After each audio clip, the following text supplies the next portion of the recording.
चला तर मंडळी, आज आपण हा अगदी सॉफ्ट असा हा केक बनवणार आहोत. यात मैदा नाही, गव्हाचं पीठ नाही, अगदी रव्यापासून बनवणार आहोत. इतका सॉफ्ट होतो आणि खायला पण खूप छान लागतो. तुम्ही बघू शकता, अगदी कापसासारखा हा केक झालेला आहे. तर तुम्ही नक्की बनवा. आपण रेसिपी बघणार आहोत. मी योगिताच रेसिपीमध्ये तुमचं स्वागत करीत आहे. चला तर मग असा सॉफ्ट केक बनवण्यासाठी सुरुवात करूया, भांड्याचा पसारा न घालता. तर या ठिकाणी आधी आपण कढई प्रीहीट करून घेणार आहोत. तर गॅस पेटवून घेतला, त्यावरती अशी मोठ्या तोंडाची म्हणजे मोठी कढई ठेवून घ्यायची आहे. यामध्ये केक व्यवस्थित बेक होतो, ही पूर्वतयारी आधीच करायची आहे. या ठिकाणी मी केक टेन घेतलेला आहे. हवं तर तुम्ही कुकरचा डबा पण घेऊ शकता. त्याला तूप लावून घ्यायचं. त्यानंतर यावरती आपण सिंपल पेपर ठेवणार आहोत. बटर पेपर तुमच्याकडे अवेलेबल असला तर तो तुम्ही घेऊ शकतात. तर भांड्याला तेलही लावू शकतात, तूपही लावू शकतात. त्यानंतर साहित्य बघूयात. तर या ठिकाणी मी साखर घेतलेली आहे 1 वाटी, रवा घेतलेला आहे 1.5 वाटी. ज्या वाटीने साखर घेतली त्याच वाटीने रवा घेतलेला आहे. तर या ठिकाणी दही 1 वाटी घेतलेलं आहे. तर 1 teaspoon baking powder, half teaspoon baking soda घेतलेला आहे. आणि जे टुटी फ्रुटी असतात ते घेतलेली आहे. व्हॅनिला एसेन्स घेणार आहोत. चेरीचे 4-5 चेरीचे तुकडे घेतलेले आहेत. तेल घेतलेलं आहे अर्धी वाटी. तर हे सर्व प्रमाण झालं. आता एका मिक्सरच्या भांड्यामध्ये रवा घेणार आहोत. हा जाड रवा घेतलेला आहे. हवं तर तुम्ही बारीक रवा पण वापरू शकतात. तर या ठिकाणी आपण जास्त भांड्यांचा पसारा करणार नाहीत, म्हणून मी इथं मिक्सरचं भांडं घेतलेलं आहे. त्यामध्ये साखर घेऊन घ्यायची. त्यानंतर आपण हे बारीक वाटून घेणार आहोत. एक वेळेस मिक्सरला फिरवून घ्यायचं आहे. या पद्धतीने ही जाड बारीक अशी पावडर तयार होते. तर बघू शकतात तुम्ही. तर ही पद्धत जरा मिक्सरच्या भांड्यामध्ये सोपी पडते, म्हणून मिक्सरच्या भांड्याचा उपयोग आवर्जून करा. तर या ठिकाणी मी कस्टर्ड पावडर अर्धी वाटी घेतलेली आहे. बेकिंग पावडर आणि बेकिंग सोडा माप मी सांगितलेलं आहे तुम्हाला. त्यानंतर यामध्ये आपल्याला काहीच न घालता एक वेळेस फिरवून घ्यायचं आहे. तर बघू शकता, जे कोरडे जिन्नस होते ते घालून आपण फक्त एक वेळेस मिक्सरच्या भांड्यामध्ये हे फिरवून घेतलं. त्यानंतर आत्ता यामध्ये दही घालायचं आहे. 1 वाटी दही आहे, अर्धी वाटी तेल घेतलेलं आहे आणि व्हॅनिला एसेन्स घालणार आहोत, हाफ टीस्पून. दूध इथं या ठिकाणी मी अर्धीच वाटी वापरणार आहे.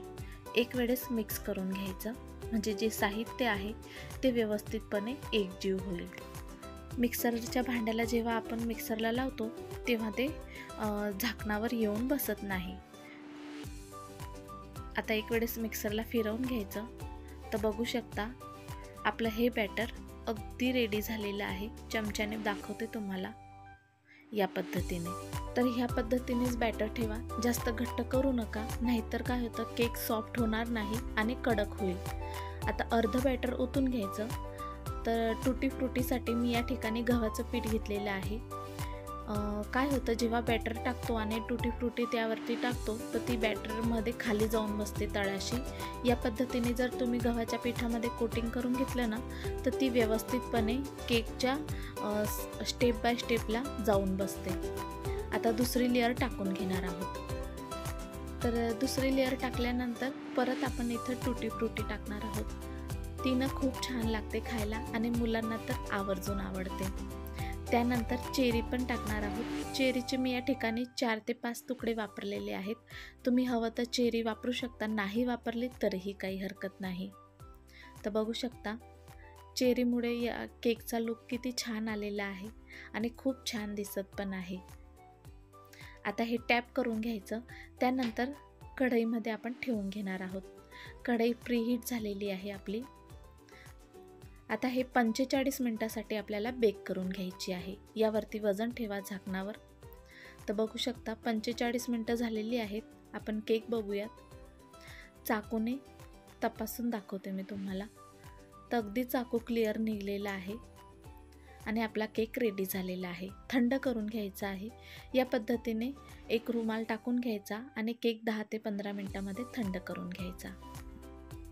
तर तुम्ही 15 मिनिटानंतर बघू शकता, आपण याच्या ज्या साईड आहेत त्या मोकळ्या करून घेणार आहोत चाकूने. त्यानंतर पलटी मारून घ्या आणि यावरचा जो कागद आहे आपण जो लावलेला होता तो काढून घ्यायचा आहे। रंग बघू शकता किती छान आलेला आहे, अगदी गादी सारखा एकदम सॉफ्ट असा लादीपाव सारखा हा केक तयार झालेला आहे।